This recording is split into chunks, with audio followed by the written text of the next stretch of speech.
तो एक बार आप दिखा दीजिए यहाँ पर कि हम अपने फसल का ही उत्पादन करेंगे अपने लिए। बाकी जो बिल्डिंग वाले हैं छज्जा पे अपना गमला में गेहूं उगा ले, फिर समझ में आएगा कि गमला में गेहूं उगा के परिवार की परवरिश नहीं की जा सकती है। तो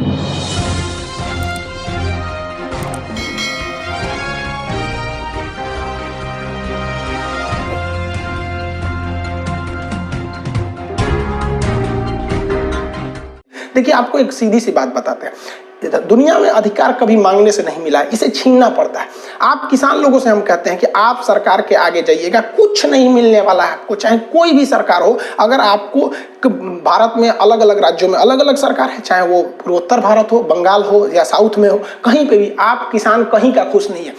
किसानों को, सरकार को या हम जनता को अपनी हैसियत दिखानी पड़ेगी। एक बार किसान भाई, इस बार जो गेहूं बो रहे हो ना, अपनी जरूरत का गेहूं बो, उससे ज्यादा बो ही नहीं। मतलब एकदम क्राइसिस ला दो हिंदुस्तान में, गेहूं खत्म हो जाए यहाँ पर। मतलब जो आपके परिवार की जरूरत है वो गेहूं आप बोइए, एक्स्ट्रा हो गया ना तो उसको धरती माँ में ही गाड़ दो कि भैया धरती माँ ने आपने दिया था गेहूं, इस बार आप रख लीजिए। इतना हम गारंटी करते हैं कि कोई किसान मरेगा नहीं, क्योंकि ऊपर वाले का वरदान है कि अकाल पड़ने के बावजूद भी किसान अपना परिवार पाल ले जाएगा। और उतने में इतना किसानों में हिम्मत होती है ना कि एक टाइम खा के वो रह सकते।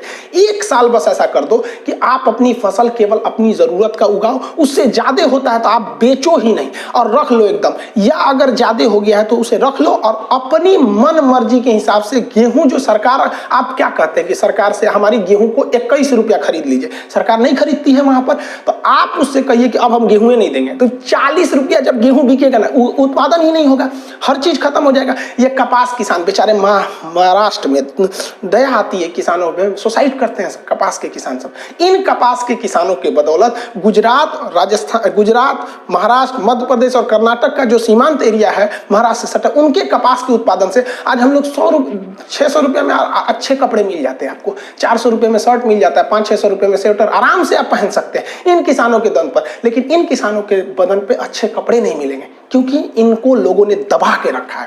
अब वक्त आ गया है कि ये लोगों को दबा दे यहाँ पर। जिस दिन ये कपास उगाना छोड़ देगा ना, उस दिन यही शर्ट जो 400 रुपये में मिलता है, अब वो मिलेगा आपको 2500 रुपये में। जो गेहूं आपको 18 रुपये किलो मिल जाता है, वो 55 रुपये मिलेगा। तब महलों में लोगों वालों की खिड़कियों पे तब कटकटाहट होगी कि अब किसान ने अपना रौद्र रूप ले लिया है। वरना ऐसे रहिएगा तो आप दिल्ली के चौखट पे रहिएगा। याद रखिए, संसद भवन की दीवारें और ऊंची की जा रही हैं, आपकी आवाज अब वहां नहीं पहुंच पाएगा।